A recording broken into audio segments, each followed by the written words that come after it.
reavivados por sua palavra. Lucas, capítulo 12. Jesus, falando com seus discípulos, fazia algumas admoestações e, enquanto isso, ele falou também sobre o Espírito Santo. E no verso 10, ele fala que todo aquele que proferir uma palavra contra o Filho do Homem, isso lhe será perdoado. Porém, aquele que blasfemar contra o Espírito Santo não terá perdão.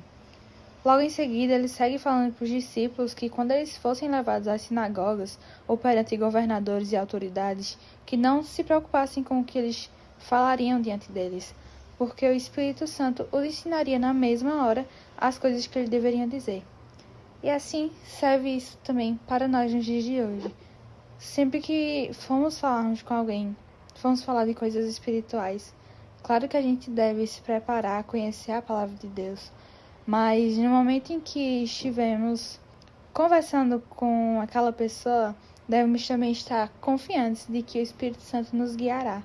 Na mesma hora, ele nos mostrará as palavras que devemos dizer.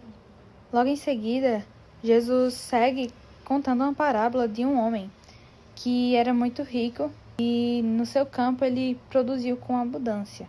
O objetivo de Jesus contar essa parábola é mostrar que não devemos nos preocupar em arrecadar grandes riquezas aqui nesta terra, pois no verso 21 ele fala que assim é o que entesoura para si mesmo e não é rico para com Deus. Ou seja, não devemos confiar naquilo que produzimos com as nossas próprias mãos, mas naquilo que Deus preparou para nós, que é eterno.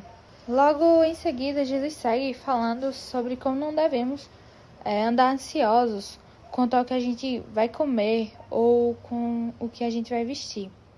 Porque a vida é muito mais do que o alimento e o nosso corpo é muito mais do que as vestes. E aí no verso 24 ele compara com os corvos.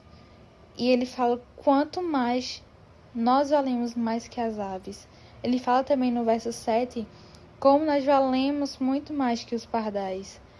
E ainda assim, Deus cuida dessas aves, quanto mais de nós. Então, no verso 25 ele pergunta: qual de vós, por ansioso que esteja, pode acrescentar um côvado ao curso da sua vida?